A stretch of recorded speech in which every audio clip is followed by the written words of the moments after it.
ఇది 2-3 సార్లు అడిగారు పౌర్ణమి ధ్యానాన్ని గురించి చెప్పండి అని ఎక్కడో వెళ్ళినప్పుడు.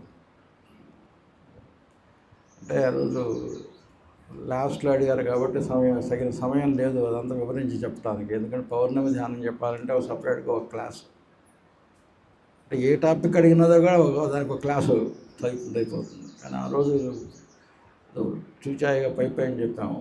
అందుకని అసలు పౌర్ణమి రోజు ఎందుకు ధ్యానం, వాళ్ళ ఉపయోగం ఏంటి, అసలు పౌర్ణమి అంటే ఎందుకు మనందరం ప్రత్యేకతని ఇస్తాం అనేటువంటి విషయాన్ని కనుక మనం తెలుసుకోవడం అనేది చాలా ముఖ్యం. అది ఆధ్యాత్మిక పరంగా చెప్పుకోవచ్చు, సైంటిఫిక్ పరంగా కూడా ఈ పౌర్ణమి ఎందుకు ముఖ్యమనే విషయాన్ని గురించి మనం చెప్పుకోవచ్చు. సైన్స్ పరంగా ఆలోచిస్తే ముందు ఆధ్యాత్మిక పరంగా చెప్పుకుందామా, సైన్స్ పరంగా చెప్పుకుందామా, ఏది ముఖ్యం? సైన్స్ పరంగా చెప్పుకుందాం, తర్వాత ఆధ్యాత్మిక పరంగా చెప్పుకుందాం. సైన్స్ పరంగా ఎందుకంటే మనందరికీ సెంట్రల్లో ఉండేవాళ్ళు ఎవరు? సూర్యుడు తర్వాత మనకు తెలిసినటువంటి ఇంకొక ఎవరు? చంద్రుడు. మనం ఉండేది ఎక్కడ? భూమి. సూర్యుడు, చంద్రుడు, భూమి, ఇది అవన్నీ ఉందని చెప్పి మనకు తెలుసు. చంద్రుడి నుంచి వచ్చే కాంతి ఎక్కడి నుంచి వస్తుంది? సూర్యుడి నుంచి వచ్చి ఆ సూర్యకాంతి చంద్రుడి మీద పడి ఆ చంద్రుడి మీద ఉన్నటువంటి కాంతి భూమి మీదకి ప్రసరిస్తుంది. సైన్స్ ప్రకారం అంతే కదా జరిగేది. సూర్యకాంతి చంద్రుడి మీద పడుతుంది, చంద్రుడి నుంచి భూమి మీద పడుతుంది. అయితే ఈ యొక్క పౌర్ణమి రోజు ఏం జరుగుతుందంటే సూర్యుడిని కాంతి అన్ని రోజుల కంటే ఎక్కువ చంద్రుడి మీద పడుతుంది, ఏం అడ్డం ఉండవు మధ్యలో. ఆ చంద్రుడి మీద పడినటువంటి కాంతి డైరెక్ట్గా ఫుల్ మ్యాక్సిమం ఎంతైతే మ్యాక్సిమం ఇవ్వగలడో చంద్రుడి యొక్క అంత మొత్తం వచ్చి భూమి మీద పడుతుంది. అప్పుడు ఈ చంద్రుడు భూమికి చాలా దగ్గరగా వస్తాడు. చంద్రుడికి ఈ భూమి మీద ఉండేటటువంటి వాటన్నిటిపైన కూడా ఆకర్షణ ఉంటుంది. ఈ చంద్రుడు భూమి మీద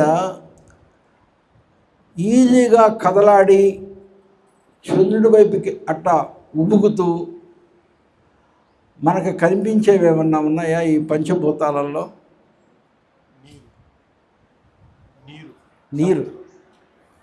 ఎందుకంటే ఆకర్షణ శక్తికి అని చెప్పి చంద్రుడి వైపుకి ఆకర్షింపబడతాయి.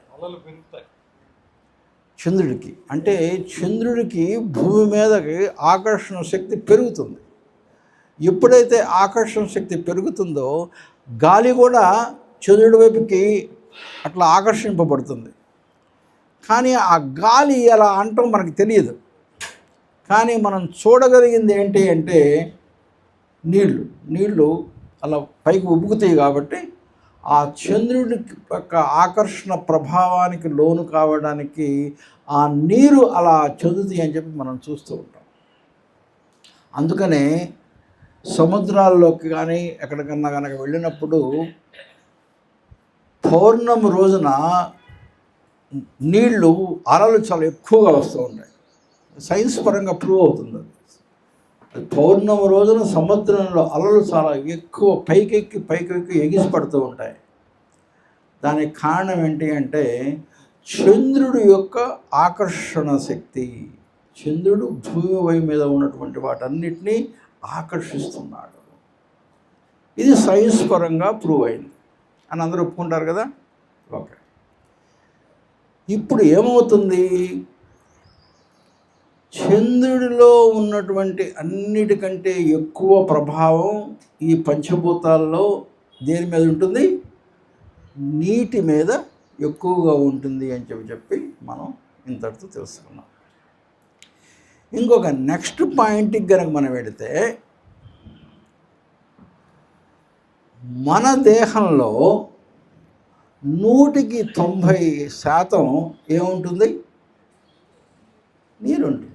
190% మన దేహంలో నీరు ఉంటుంది. అందుకని శవం ఇట్లా ఉండేటటువంటి మనిషి ఇట్లా అయిపోతుంది శవం. ఎందుకంటే లోపల ఉన్నటువంటి నీరు మొత్తం బయటికి వెళ్ళిపోతే శవం ఇట్లా తయారైపోతాం. అందుకని మనం అంతా కూడా 190% మనలో నీరు ఉంటుంది. కాబట్టి చంద్రుడికి నీటిని ఆకర్షించే శక్తి ఉన్నది అని చెప్పి మనం ఆల్రెడీ సముద్రం ఉండటం పెరుగుతుందని చెప్పి చూసాము. మనలో ఉన్నటువంటి నీరు కూడా మనం చంద్రుడి వైపు ఆకర్షింపబడతాం. అదేవిధంగా చంద్రుడి వైపు మనిషి ఎలా విధంగా ఆకర్షింపబడతాడు అంటే, మనిషిలో ఉన్నటువంటి నీరు అంటే కంప్లీట్గా మనిషి ఆకర్షింపబడతాడు. ఓకే, మనిషి దేహంతో పాటు మనిషి మెదడులో కూడా 90% నీళ్లు ఉంటాయి. మెదడులో, మన మెదడులో కూడా 90% నీళ్లు ఉంటాయి. అదేవిధంగా ఈ మనసు యొక్క మెదడులో ఉన్నటువంటి నీరు కూడా చంద్రుడి వైపు ఆకర్షింపబడతాయి. అంటే మెదడు ద్వారా మనం ఏం చేస్తాం? ఆలోచనలు చేస్తాం. మెదడు ద్వారా ఆలోచనలు చేస్తాం. ఎప్పుడైతే మెదడు చంద్రుడి వైపు ఆకర్షింపబడుతుందో ఆ ఆకర్షణ ప్రభావానికి మన ఆలోచనలు కూడా ప్రభావితం అవుతాయి. అంతే కదా? మెదడులో నీరు, ఆ నీటి ద్వారా మెదడులో ఆలోచనలు. ఎప్పుడైతే చంద్రుడు నీటిని ఆకర్షించాడో, నీటితో పాటు ఉన్నటువంటి మెదడును ఆకర్షించాడో, మెదడుతో పాటు ఉన్నటువంటి ఆలోచనలు కూడా చంద్రుడితోటి ఆకర్షింపబడతాయి. ఏ రోజున? పౌర్ణమి రోజున. పూర్తిగా పౌర్ణమి రోజున ఎక్కువగా ఆకర్షింపబడతాడు. ఆ టైంలో ఏమవుతుంది అంటే, నీకు ఎటువంటి ఆలోచనలు మనసులో ఉన్నాయో అటువంటి ఆలోచనలుకి బలం చేకూరుతుంది పౌర్ణమి రోజున. నీకు ఎటువంటి ఆలోచనలు ఉన్నా కూడా ఆ ఆలోచనలకి ఈ యొక్క పౌర్ణమి చంద్రుని యొక్క ఆకర్షణ ద్వారా ఆ ఆలోచనలకి బలం చేకూర్చి ఎక్కువగా ఆకర్షింపబడతాయి. అంటే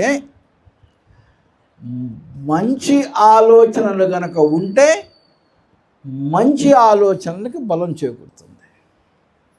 చెడు ఆలోచనలు కనుక నీ మనసులో కనుక ఉంటే చెడు ఆలోచనలకు బలం చేకూరుతుంది. అందుకనే మనసులో ఎటువంటి అది పౌర్ణమి రోజున 2 పక్కల పదునుంది. అందుకనే ఏమంటారు చూడండి, పౌర్ణమి రోజున ఒకళ్ళకి ఎక్కువగా చెడ్డది డెవలప్ అవుతుంది. ఎవరైనా సరే పిచ్చివాళ్ళు ఉంటారు, తిరుగుతూ ఉంటారు. వాళ్ళు పౌర్ణమి వచ్చిందంటే చాలా విపరీతంగా ప్రవర్తిస్తుంటారు. ఈరోజు పౌర్ణమి రా, అందుకని వాడు అట్లా మాట్లాడుతున్నాడు అని చెప్పి. ఎందుకంటే ఆ చెడు ఆలోచనలు కనుక ఆ రోజు కనుకుంటే ఆ ఆలోచనలకే ఎక్కువ ఆకర్షింపబడి ఎక్కువ ఆలోచనలు తిరుగుతూ ఉంటాయి. అందుకని పిచ్చివాళ్ళు ఎక్కువగా పిచ్చిదనంగా ప్రవర్తిస్తుంటారు. అందుకని ఇంగ్లీష్లో వాళ్ళు ఏమంటారంటే ల్యూనటిక్స్ అంటారు. LUNATIC, ల్యూనటిక్స్. ల్యూనార్ అంటే ఎవరు? చంద్రుడు. సోలార్ అంటే సూర్యుడు. కాబట్టి చంద్రుడి వైపు ఆకర్షింపడతాయి. కాబట్టి ఎటువంటి ఆలోచనలు ఉంటే అటువంటి ఆలోచనలు మనలో ఇంకా వృద్ధి చెంది చంద్రుడు మన ఆలోచనలు బయటికి తీసుకొస్తాడో, అదేవిధంగా మనలో గనక మంచి ఆలోచనలు గనక డెవలప్ చేసుకున్నాం అనుకోండి, ఆ మంచి ఆలోచనలు ఇంకా ఎక్కువ ఆలోచనలతో సరిపడుతుంది. అందుకనే మీరు గనక మంచి ఆలోచనలతోటి ధ్యానంలో గనక నిమగ్నమయ్యి గనక పౌర్ణమి రోజు గనక ధ్యానం గనక చేసి ధ్యానంలో ఉంటే ఆ ధ్యానంలో ఉన్నటువంటి శక్తి ఎక్కువ చంద్రుడి వైపు ఆకర్షించబడి ఇంకా ఆ శక్తి ద్విగుణీకృతము త్రిగుణీకృతము ఆ విధంగా 4 రెట్లు 5 రెట్లు పెరగటానికి అవకాశం ఉంటుంది మామూలు రోజుల్లో చేసేదానికంటే కూడా. అందుకని పౌర్ణమి ధ్యానం అనేది చాలా చాలా చాలా చాలా ఇంపార్టెంట్. సైన్స్ పరంగా కూడా పౌర్ణమి చేసేటువంటి ధ్యానం చాలా చాలా చాలా చాలా ఇంపార్టెంట్. అర్థమైందా? అందుకని మిగతా రోజుల్లో ధ్యానం చేయండి, కానీ పౌర్ణమి రోజు ధ్యానం చేస్తే దాని ప్రభావం ఎక్కువ ఉంటుంది. అదే పౌర్ణమి రోజున పిరమిడ్లోకి వచ్చి ధ్యానం చేస్తే ఆ పిరమిడ్ ప్రభావం కూడా దానికి యాడ్ అవుతుంది. కాబట్టి అది ఈ పిరమిడ్లో పౌర్ణమి రోజున గనక ధ్యానం చేస్తే మీరు బయట వేరే రోజుల్లో 1 సంవత్సరం చేస్తే ఎంత ప్రభావం ఉంటుందో అదే విధంగా పౌర్ణమి రోజు పిరమిడ్లోకి వచ్చి 1 గంట సేపు కనుక చేస్తే అంత ఫలితాన్ని పొందుతారు. అర్థమైందా? కాబట్టి పౌర్ణమి రోజు అనేది చాలా ముఖ్యమైనది ధ్యానులకి.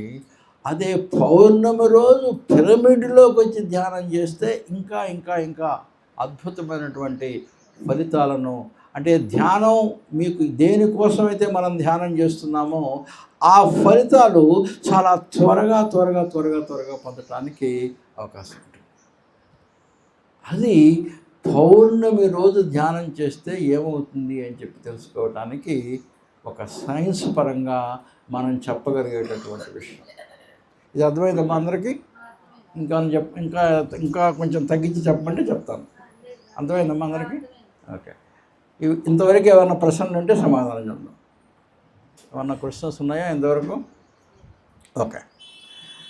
ఇప్పుడు నెక్స్ట్ దాంట్లోకి వెళ్దాం. ఈరోజు పౌర్ణమే కాదు, ఇంకొక దీనికి ప్రాముఖ్యత కూడా ఉంది. ఎవరన్నా చెప్పగలరా అది? అమ్మా ఇంకా ఓకే. ఇంకా ఈరోజుకి ఒక ప్రాముఖ్యత, హోలీ. ఈరోజు హోలీ పండుగ. ఈరోజు హోలీ పండుగ. కాబట్టి ఈరోజు హోలీ పండుగకి ధ్యానానికి ఏమైనా సంబంధం ఉందా?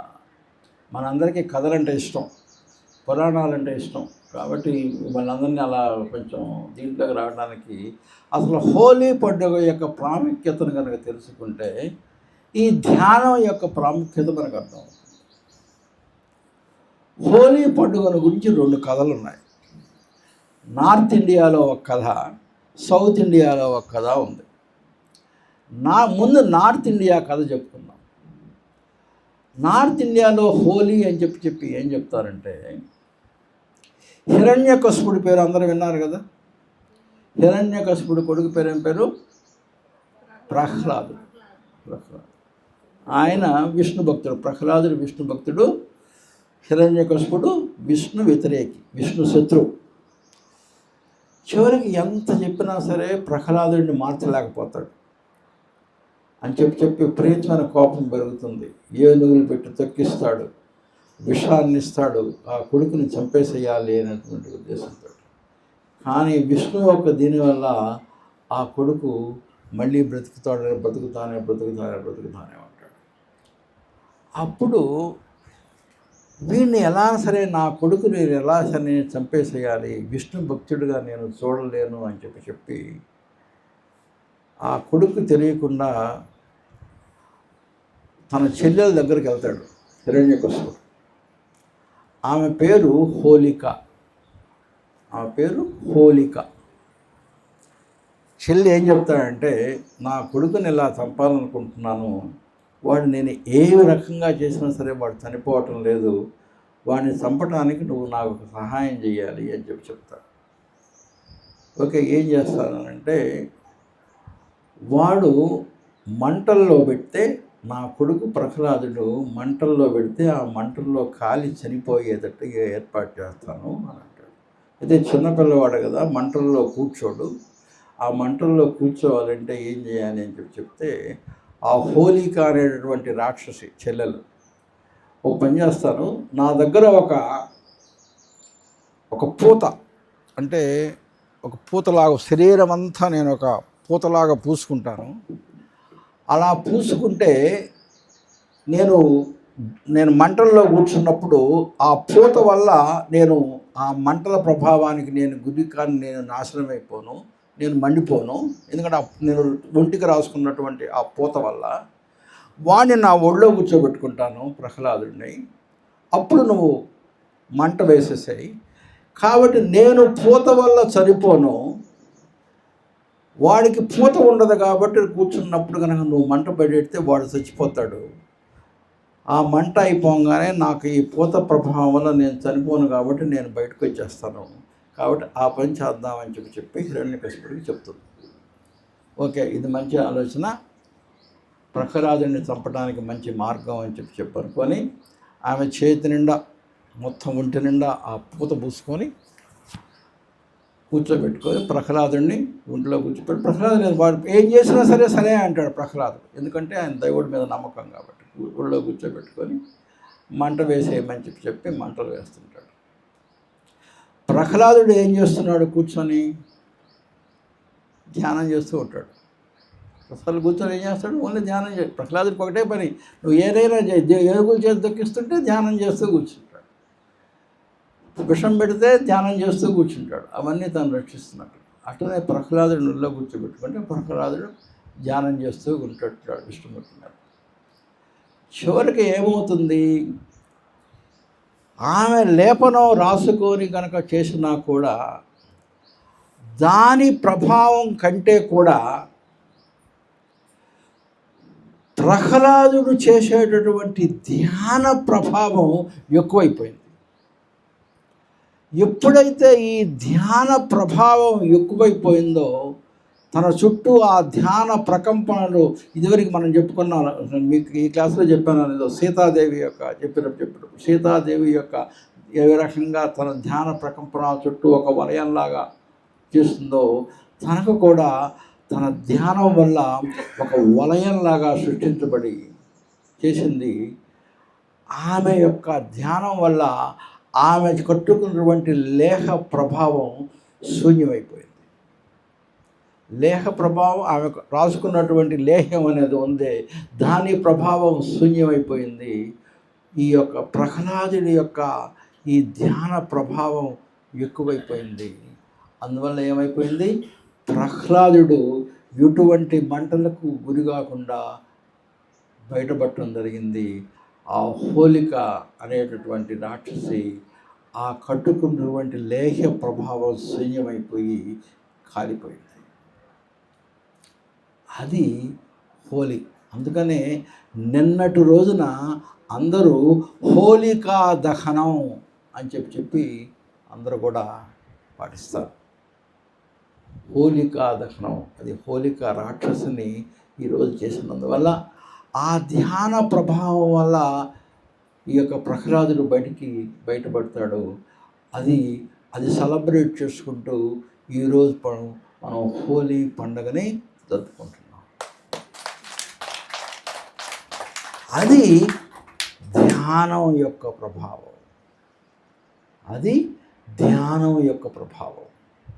ధ్యాన ప్రభావం ఎట్లా ఉంటుందంటే అంత గొప్పగా ఉంటుంది. ఇదివరకు కూడా నేను మీకు కథ చెప్పాను, మీకు గుర్తుందో లేదో. సీతామాత ఎక్కడ ఉంది? అశోకవనంలో ఉంది. అశోకవనంలో బంధించాడు ఎవడు? రావణాసురుడు.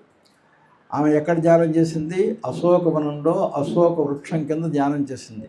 అశోక వృక్షం ఎలా ఉంటుంది? పిరమిడ్ లాగా ఉంటుంది. కింద ఏమో వెడల్పుగా ఉంటుంది, పైన ఏమో ఇదిగా ఉంటుంది. అశోక వృక్షం కింద ధ్యానం చేసింది. రావణాసురుడు రోజు వస్తాడు ఆమెను అనుభవించడానికి. ఆమె ధ్యానం చేస్తూ ఆ ధ్యాన ప్రభావం వల్ల ఆ మొత్తం ఒక రక్షణ వలయం ఆమె చుట్టూ ఏర్పడుతుంది. కాబట్టి రావణాసురుడి దగ్గరకు వస్తాడు, అతనికి ఎటువంటి ఆలోచనలు రావు, మళ్ళీ వెళ్ళిపోతూ ఉంటాడు. రేపు రేపు రేపు రేపు అని చెప్పి వెళ్ళిపోతూ ఉంటాడు. అదేవిధంగా ఆ ధ్యాన వలయం, ధ్యాన రక్షణ కవచం ఆ సీతామాతను రక్షించింది. ఇప్పుడు ఈ హోలిక అనేటటువంటి రాక్షసుని కూడా చంపేసేసి ఆ ప్రహ్లాదుడిని ఈ ధ్యాన ప్రభావం వల్ల బయటపెట్టింది. కాబట్టి హోలీ యొక్క ప్రాముఖ్యత కూడా ధ్యానాన్ని గురించి మనకు చెప్పటమే. కాబట్టి ఈ రకంగా మనం హోలీ అనేటటువంటి పత్రిక దీన్ని కూడా మనం జరుపుకుంటాం.